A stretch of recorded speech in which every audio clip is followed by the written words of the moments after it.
Hi, this is Osman. I am a yoga and meditation teacher, energy healer, and an entrepreneur. And please also visit my website, yogawellness786.com, for more resources on energy healing, yoga, and meditation, and to be able to contact me as well. Today, I want to discuss some things that people skip in yoga and meditation practices, right? So everyone wants to practice meditation, right? And they don't want to practice the foundational parts of yoga. So yoga is a broad term that has got many aspects to it. Very broadly, it's got parts of it that covers ethical teachings, and part of it also includes faith and devotion, right, where it involves some form of religious practice, right, depending and yoga does not delve into any particular or specific religion. So yes, it is a system, or the word yoga, right, comes from Sanskrit words, or the it's claimed to be, from Sanskrit language, but I believe that it comes before, the advent of the Sanskrit language, or the language of the Vedas, right? And Vedanta system um, is dates back to around 4,500 years, when it was put into written form, right? So no one knows before it was put into the current form how long it existed. It is claimed that it existed since time immemorial, since the beginning of time. And so the way in which Vedanta existed thousands of years ago, or even as little as like 1,500 years ago, right? When some one of the considered one of the fathers of yoga science, who wrote a book or treatise called the Yoga Sutras by the name of Patanjali, and his system, the Raja Yoga system, as popularized by the modern day scientist and philosopher, Western philosopher, scientist, from a Western education perspective, coming from the Eastern parts of the world, Dr. Deepak Chopra, who is very well respected, written over 90 plus books, and put a very scientific perspective behind the sciences, right? He broadly covering, some of the, like the eight limbs of yoga, so to speak, right? So it also involves, faith. So let's come to the faith aspect, right? And religions and practice. So I don't try to be biased on any specific religion.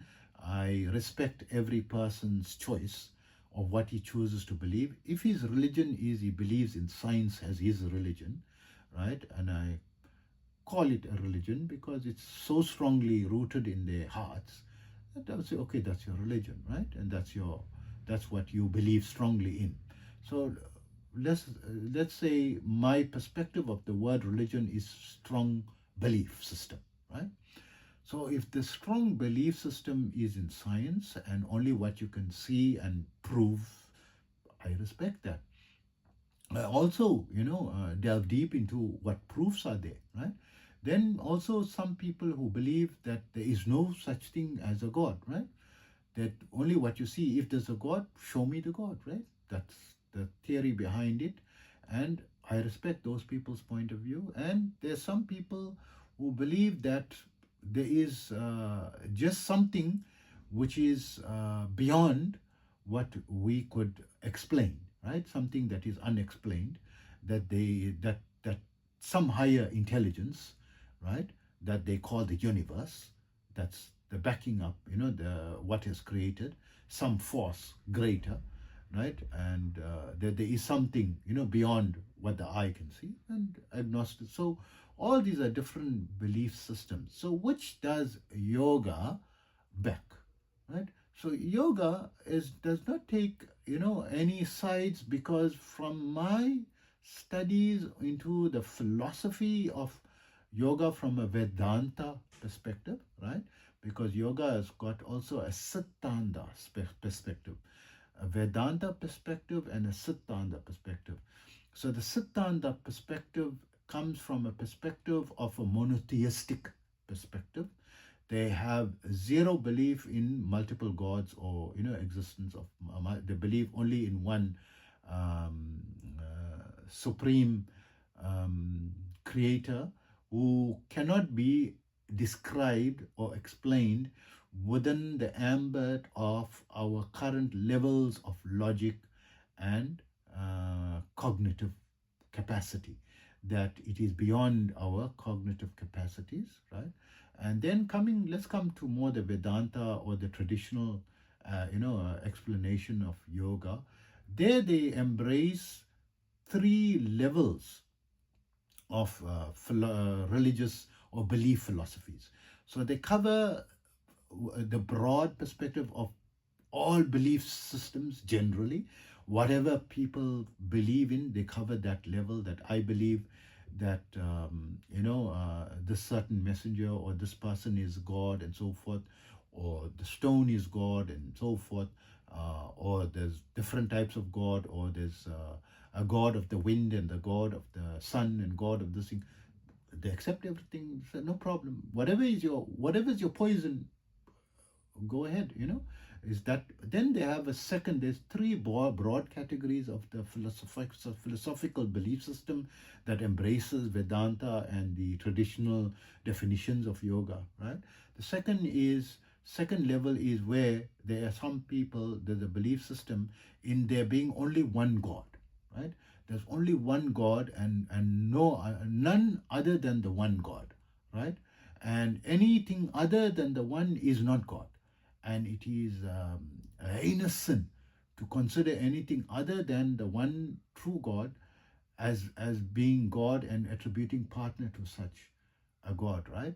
So that is the only God, the one God. So some people believe that Jesus is their Lord, or some people believe Buddha is the God, or the supreme highest belief system, or the highest level of existence, right? And some people believe that Rama or Krishna, or Allah is the God, right? So, and that's the only God. So that is a different level, and Vedanta covers those and respects those belief systems as well. Then you get the third level, where they cover that which is that the system actually is, there's no such thing as a God that can be within your ambit or perceptive logic capacity, because whatever you are, you have certain limitations. You are human, you are limited by your humanity, so you have certain limits in terms of what you could think. So if you conceptualize that which created everything, which is beyond the capacity of our mind to conceive, can you conceive of infinity? You know it as a word, but can you imagine infinite number, right? How big that number, you can't imagine it. It's beyond the imagination. And that which goes beyond what is existence, and that which is, so the explanation is, you have form, or physical form, what you can see, and then you have that which is beyond form, which is called the formless aspect, right? So the formless, or the energy that you cannot physically see and touch, that seems to be the causality, or the energy, and the quantum physics, covering the aspects of quantum physics, right? Alternative dimensions, right? This is the second level. Then the third level is that which is neither form nor formless, neither created nor non-created, beyond what the mind can conceive, right? Is the belief system. So Yoga covers, it's not a Hindu religion. There's no Hindu religion, right? This is just some phrase coined by people that this is a religion. And they've just put, okay, it's in the Indian subcontinent. This is, no, there's no Hindu religion, right? It is a philosophy that explains everything that one could ever conceive of. And if you have any particular belief system, even science, right, is part of the Vedanta system, right, and the field of thought. So I'm explaining this from a yoga science's point of view, that it also includes philosophy. Why do we bring philosophy into the picture? Because what yoga and meditation strives to achieve is developing you as a human into your dormant capacities, that you, so to speak, are in power saver mode unless you use some tool, which is the only tool that we know of that is designed specifically to open these dormant capacities, is the yoga and meditation sciences, the yoga sciences, right? It is a special formula that, under correct master guidance, who can guide you into how to develop it and start awakening your higher and higher potentials, where you start to experience beyond what your eye can normally see, experience higher levels and frequencies and other dimensions, and also experience higher capacities of thought processes. You can think that much faster, that much quicker, that much better, and that much deeper. Your creativity capacity increase that much more. I mean, the difference between human and animal is the intellectual capacity, the mind of, right, the choice. It's not only practicing of choice, but you can intellectual, through your intellect, overcome, beasts and things and objects that are far stronger than you. A massive mountain, you can explode it using your intelligence and a formula, and put in an atomic weapon and blow it to smithereens, right?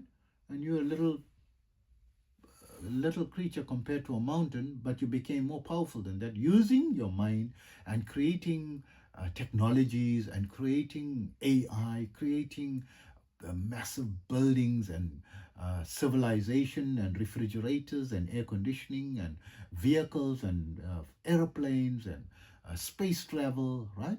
All these all this from the capacity of the mind to develop that exponentially, right? And broadly and widely, also energetically, and in terms of experiencing higher frequencies and dimensions and so forth. So this is what yoga science is going into, and it involves a lot of foundational practices that people want to ignore. They don't want to practice, say, why should I practice ethical teaching? Why should I practice speaking the truth, right? When you start awakening the higher capacities, whatever you say as start to gain power as coming to pass. So initially it will have a mild effect, but as you're progressing stronger and stronger, the impact of what you say starts to come to pass stronger and stronger. Not that you're going to have such power that everyone is going to be under your subjugation and you're going to become, king of the world, right? No one has got unlimited power like that. But your power that you do have does increase a lot, right? A lot. Where you get some people who have mastered, and I know of some people who have mastered it, to a level of having psychokinesis, right? Bending matter and materializing, substances and objects. They really spend decades of their life just focusing on that one power, and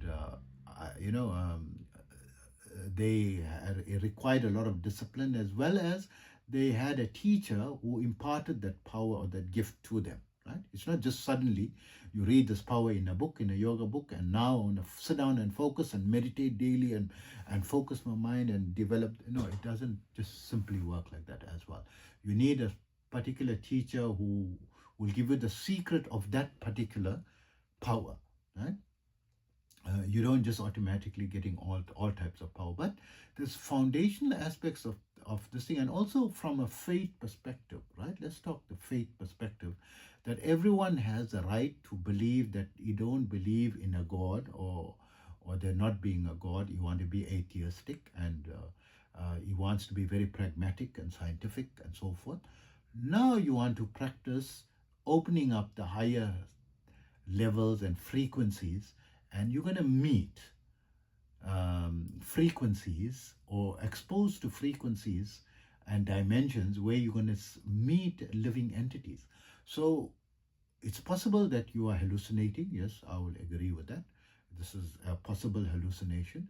But Harvard Medical University, medical university that I respect, considered a leading and top medical university in the United States, according to the United States. They believe it's their, a very high level. I wouldn't say number one, because then Stanford and Yale, and Princeton will start fighting, that they are, why shouldn't they be, declared number one? But a respected, internationally respected medical university is studying that perhaps these are not hallucinations, what people experience. So what you experience chemically, right, through LSD and mushrooms and pharmaceutical creations like DMT, right, can be experienced safely through and naturally through evolution of your progress in meditation science, right? And you're going to come across some entities that are very powerful and can harm you.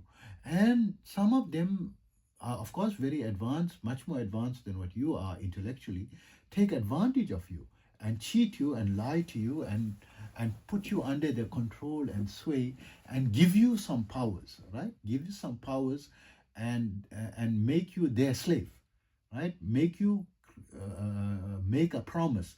When you make a promise on the higher frequency levels with entities that exist beyond this frequency level that you are on now, right? What you are beyond what your eye can see currently, right? When you make contracts, because these are contracts where you say yes, your word is it's binding for eternity.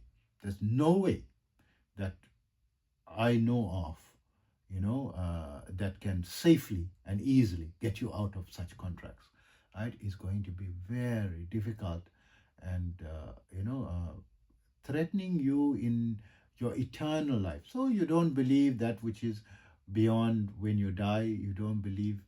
So then yoga and meditation science, you should tread that cautiously and not go into advanced levels, right? Is my recommendation to you. Practice it on a very mundane level, just for mindfulness, for relaxation and calmness and so forth. Don't practice to go into the advanced levels, and try to speak to qualified professionals and guidance how not to attain the advanced levels. So this practice has got a lot of responsibilities and foundational levels, right, broadly speaking, but it also involves the study of other religions, right? You have to study and respect the perspective of other faith systems, and not go into a fanatical perspective that your belief is the only true belief, right? Not to say that you're going to start believing in everything, right? And not have a standpoint. You're going to have to have your choice, but respect the other people's choice and the levels that they are on, right? You have to respect a kindergarten child who's going to kindergarten. You're not on that level. You're on probably a postgraduate level, but you respect someone who's on a high school level. You respect someone who's on a primary school level, and you respect someone who is beyond the postgraduate level, that are winning Nobel prizes and innovative, technologies and systems and creations, right? So like that, you have to widen your knowledge. One of the major foundations of the yoga sciences is the acquisition of wide and varied knowledge. Not that because yoga is coming from Vedanta, I believe that it goes beyond Vedanta. It's just that Vedanta captured a version of yoga science. A version. It's not the only version of yoga, because I've studied yoga deeply. There are many versions of yoga that is not within the ambit of Vedanta as well, right? That is not explained there. There are other people or other cultures and societies that claim to have, deeper knowledge and systems of yoga that is, not within the ambit of Vedanta science itself. And also there are systems in place that is not termed the word yoga, right? So you can go into cultures, ancient cultures, into the American Indian culture, into the African culture. They have practices into spirituality, right? So this is what the yoga sciences involve, right? A very broad subject that you have to have knowledge of all these things. It also covers practice of magic. There's an aspect of it and magic. So if you practice yoga, does it mean you believe in magic and you practice? No, you don't have to. I mean, if you go to university, does it mean that you have knowledge of all the subjects that they teach in the university? No, you just go to university for that which you want to study. You want to study science, or you want to study commerce, or you want to study business, or you want to study, the arts, right, or music. Is your field. So yoga is like that, right? It's very broad for you to have a basic knowledge of the breadth of it, but also certain key aspects like the importance of diet in yoga, and when you can eat all types of food and when you need to restrict your diet, on which level, right? That is a science on its own, on the yoga science. And then the ethical teachings and religious aspects as well, right? The importance of religion and so forth. When you want to delve into which levels of yoga and so forth, that a prerequisite is religion, right? There is a prerequisite of religion or religious belief, faith in a concept of God, right? Which is going to be absolutely essential if you want to delve into certain directions of yoga, if you want to go into certain advanced levels of yoga. So these are some of the things people don't consider in the yoga sciences, and also they tend to, criticize people who practice yoga, because yoga is a broad practice. It embraces all faiths and belief systems. If you are Muslim and you're practicing yoga, doesn't mean that you have left the fold of Islam. Because if you are Muslim and you go to the gym, does it mean you've left Islam? No, doesn't mean you've left the fold of Islam, because you're going to the gym. That's got nothing to do. What is the simple ways? What's the price of eggs got to do with religion, right? So we say, what is that? If someone asks about, I'm a Muslim, right? And people say, I meet, there are, some people in my religion that are very strongly, rooted in their faith of it, and they feel they are actually, we could even go so far as to say extremist, extremist or fanatical in their belief, or system, and not embracing of anything, that is beyond what they could understand. If they say yoga and meditation is not explained in the religion, I say, okay, they didn't explain the price of eggs also, right? They didn't explain cycling as well, right? They didn't explain how to fly an aeroplane, right? They didn't explain mountain climbing, right? They didn't explain diving that I know of, right? They didn't explain quantum physics, or that I know of. Maybe there are aspects of it that we don't understand, but there's a lot of things that's not explained there. It's not part of it. It's part of your lifestyle habits, and something which, how it is in fact explained, just as a point, right? From that, whatever is good for you, let's forget religion, right? Let me not go into, but something good for you, you're not going to embrace it, right? So, what is a big problem in the world today? What's some scientists, some psychology scientists who are respected in the field of psychology state that we are in for a stress and anxiety pandemic, right? That it is a serious, treatable, and diagnosable illness now. It is so serious, and so many people are experiencing that. And scientifically, they found that mindfulness practice helps in management and alleviation, not the cure, but helps towards that.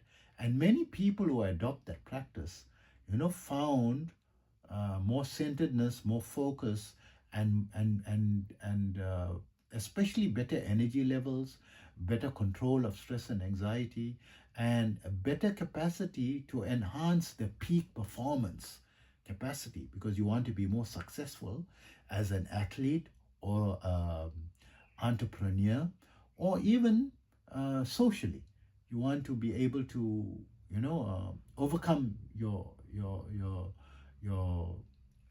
limitations from a social perspective, to be a better family member or a better friend or a better human, who doesn't want all these things. So mindfulness practice has been shown to not only improve yourself in these aspects, but also shown to improve health as well.